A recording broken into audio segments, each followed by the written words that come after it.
Hello students, welcome to the PND coaching classes learn easily and smartly. तो आज हम पढ़ने वाले हैं मोशन इन वन डायमेंशन। तो जैसे कि स्टूडेंट्स हेडिंग से ही क्लियर है कि आज की इस वीडियो में हमारे पास कोई एक बॉडी या फिर ऑब्जेक्ट होगा जो कि मूव करेगा। ओके, मूव करने का मतलब है कि वो मोशन करेगा, राइट। मोशन करने का मतलब है कि वो एक प्लेस से दूसरे प्लेस पे मूव कर रहा है। एंड ये जो मोशन है वो वन डायमेंशन होना चाहिए। वन डायमेंशन का मतलब क्या होता है स्टूडेंट्स, इन समरी में पहले ही आपको बता दूं कि वन डायमेंशन का मतलब एक स्ट्रेट लाइन, एक सीधी लाइन के अलोंग या तो लेफ्ट टू राइट या फिर टॉप टू बॉटम या तो फिर अपवर्ड टू डाउनवर्ड डायरेक्शन में कोई भी एक डायरेक्शन पे ही ये जो बॉडी है वो मोशन करने वाली है। ओके, तो आज की इस वीडियो में यही इन डिटेल में समझेंगे। तो चलिए करते हैं स्टार्ट। तो बेसिकली स्टूडेंट्स होता क्या है, यहाँ पे जो एक बॉडी है या जो एक ऑब्जेक्ट है वो कन्फाइंड होता है मूव करने के लिए। यहाँ पे जो ये वर्ड है कन्फाइंड, कन्फाइंड का मतलब वो एक लिमिट में रहता है एंड इस लिमिट के अकॉर्डिंग ही वो अपने आप को मूव करता है, यानी कि मोशन करता है। एंड ये जो मूव या फिर जो मोशन हो रहा है वो एक स्ट्रेट लाइन के अलोंग होता है। यानी कि स्टूडेंट्स आप इसको सिंपल टर्म्स में इस तरीके से समझ सकते हैं, कोई एक बॉडी है जो कि इस स्ट्रेट लाइन के अलोंग लेफ्ट टू राइट ही मोशन कर सकता है, तो ये वन डायमेंशनल हो जाएगा। अब ये हो सकता है कि बॉडी जो है टॉप टू बॉटम इस तरीके से ऊपर नीचे मूव करे, बट वो एक ही स्ट्रेट लाइन में लिमिट में अपने मोशन कर रही है, तो ये भी वन डायमेंशनल होगा। इसके अलावा कोई एक बॉडी है इस तरीके से ऊपर नीचे मोशन कर रही है, अपवर्ड टू डाउनवर्ड डायरेक्शन में कर रही है, तो इस टाइप के मोशन को भी हम बोलेंगे that is one dimensional motion. Okay, तो वही लिखा हुआ है कि कोई एक बॉडी है जो कि कन्फाइंड है मूव करने के लिए एक स्ट्रेट लाइन में, तो उस कंडीशन में इस बॉडी के मोशन को हम बोलेंगे one dimensional motion. Okay students, I hope ये एक बेसिक सी डेफिनेशन आपको क्लियर हो गई होगी। एनीवेज एक और डेफिनेशन है, चलिए उसको समझते हैं कि जब एक बॉडी जो है इस तरीके से मूव कर रही है कि जैसे जैसे टाइम चेंज हो रहा है, तो टाइम चेंज होने के साथ साथ ये जो बॉडी है वो अपनी पोजीशन जो है लगातार चेंज कर रही है। तो यहाँ पे स्टूडेंट्स अगर कोई एक बॉडी है जो कि टाइम के अकॉर्डिंग अपनी पोजीशन को चेंज कर रही है, तो पोजीशन चेंज करने का मतलब क्या होता है कि वो एक प्लेस से दूसरे प्लेस पे आना जाना कर रही है, उसी को बोलते हैं मोशन, राइट। तो यहाँ पे होता क्या है कि जब एक बॉडी जो है वो लगातार मूव कर रही है, ओके, एक प्लेस से दूसरे प्लेस पे जा रही है, बट ये जो बॉडी मूव हो रही है वो किसी एक कोऑर्डिनेट एक्सिस के अलोंग हो रही है।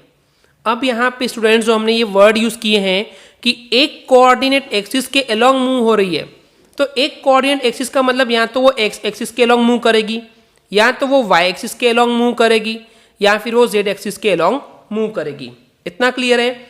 तो यहाँ पे वही बोला गया है कि कोई भी एक कोऑर्डिनेट एक्सिस के अलोंग अगर ये बॉडी मोशन कर रही है, तो उस कंडीशन में इस बॉडी के मोशन को हम बोलते हैं one dimensional motion. Okay students, इतना एक बेसिक पार्ट आपको क्लियर हो गया है। चलिए इसको थोड़ा इन डिटेल में समझते हैं। तो होता क्या है स्टूडेंट्स कि वन डायमेंशनल मोशन में जो है किसी भी एक ऑब्जेक्ट या बॉडी की जिसकी हम बात कर रहे हैं, तो इस बॉडी की विड्थ को हम लोग जनरली इग्नोर करते हैं। हमें मानते हैं कि वो जो बॉडी है उसकी विड्थ नहीं है, ओके, यानी कि वो पॉइंट शेप का होगा। एंड इसके अलावा इस टाइप की बॉडी के जो मोशन को अगर हम बात करते हैं, तो ये जो लेटरल मोशन होगा, लेटरल मोशन होने का मतलब है कि एक्स एक्सिस के अलावा किसी और एक्सिस में भी मोशन करेगी, उसको भी हम इग्नोर करते हैं। ओके स्टूडेंट्स, तो जो मेन पॉइंट, जो मेन ऑब्जेक्ट है यहाँ पे वो यही है कि जो बॉडी है हमारे पास, जो ऑब्जेक्ट है वो किसी भी एक एक्सिस के अलोंग ही मूव करेगा, वो दूसरे एक्सिस में जाने के बारे में सोच भी नहीं सकता है, पहली बात। एंड सेकेंड बात, वो अपनी उस लिमिट के बाहर भी नहीं जा पाएगा। ओके, तो बेसिकली इस टाइप के जो मोशन हम देखते हैं बॉडीज में, इस टाइप के मोशन को हम बोलते हैं वन डायमेंशनल मोशन। ओके, अब स्टूडेंट्स नॉर्मली हम लोग डायग्राम से अगर डिपिक्ट करना चाहें, दिखाना चाहें कि इस टाइप का मोशन किस टाइप से हम शो कर सकते हैं, तो मान लीजिए हमने यहाँ पे एक एक्स एक्सिस लिए है, ओके, एंड इस एक्स एक्सिस के लिए ये जो है ये ओरिजिन है। एंड मान लेते हैं इनिशियल टाइम लेते हैं, पहले time T equal to zero. क्या ले रहे हैं हम? Time T equal to zero, यानी कि बहुत इनिशियल कंडीशन की बात कर रहे हैं। स्टार्टिंग टाइम पे जब ये सब स्टार्ट हुआ था उस टाइम पे जो ऑब्जेक्ट है, ओके, जो ऑब्जेक्ट है वो इस पॉइंट ए पे रखा हुआ है। तो मान लेते हैं कि इस ओरिजिन से इस ऑब्जेक्ट का जो डिस्टेंस है वो कितना है, वो मान लेते हैं ये x1 है। अब मान लेते हैं कि हमने आफ्टर सम टाइम t, यानी कि टी टाइम के बाद जब हमने इस बॉडी को ऑब्जर्व किए, देखे, तो ये इस पॉइंट बी पर पहुंच गया था। तो उस कंडीशन पे इस टाइम टी पर ओरिजिन से इस बॉडी का जो डिस्टेंस है मान लेते हैं वो x2 है। इतना क्लियर हो गया। तो यहाँ पे देखिए जो बॉडी थी पहले यहाँ थी, बाद में यहाँ पहुंच गई, तो एक्स एक्सिस के अलोंग ही मूव की उसने, राइट। तो बॉडी के इस टाइप के मोशन को हम बोलते हैं वन डायमेंशनल मोशन। ओके, इतना क्लियर है। तो वही चीज़ स्टूडेंट्स जो मैंने आपको भी बताया इस पैराग्राफ में लिखा हुआ है कि यहाँ पे सिंपली जो बॉडी है किस तरीके से वो x1 से x2 डिस्टेंस का जो एक्चुअली डिफरेंस है उतना इस बॉडी ने ट्रेवल की है। ओके, तो बॉडी के इस टाइप के मोशन को हम बोलते हैं वन डायमेंशनल मोशन। ओके, अब क्योंकि यहाँ पे स्टूडेंट्स ये जो ऑब्जेक्ट या जो बॉडी है ये वन डायमेंशनल मोशन को एक्सप्रेस कर रही है, एग्जीक्यूट कर रही है, वो भी किसी एक फिक्स कोऑर्डिनेट एक्सिस के लिए, यानी कि यहाँ पे हमने लिए हैं एक्स एक्सिस के लिए। ओके, तो इसी वजह से हम इस टाइप के मोशन को स्ट्रेट लाइन मोशन भी बोलते हैं, या फिर लीनियर मोशन भी बोलते हैं, या फिर रेक्टिलिनियर मोशन भी बोलते हैं। यानी कि स्टूडेंट्स इस वन डायमेंशनल मोशन के भी बहुत सारे नाम हैं।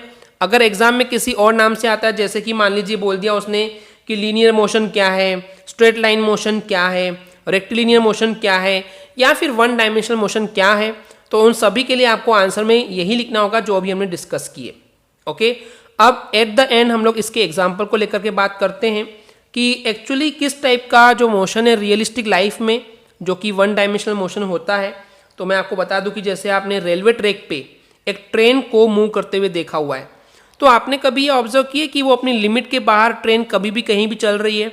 ऐसा नहीं होता है, वो एक लाइन, एक एक्सिस के अलोंग ही हमेशा मूव करती है। तो रेलवे ट्रैक पे जो ट्रेन का मोशन होता है उसको हम बोलते हैं one dimensional motion. Okay students, I hope आपको क्लियर हो गया होगा। अगर आपको हमारी वीडियो से कुछ भी सीखने मिला या नॉलेज मिला तो प्लीज़ हमारे चैनल को सब्सक्राइब कीजिए एंड वीडियो को लाइक ज़रूर करें। आज के लिए इतना ही, थैंक यू।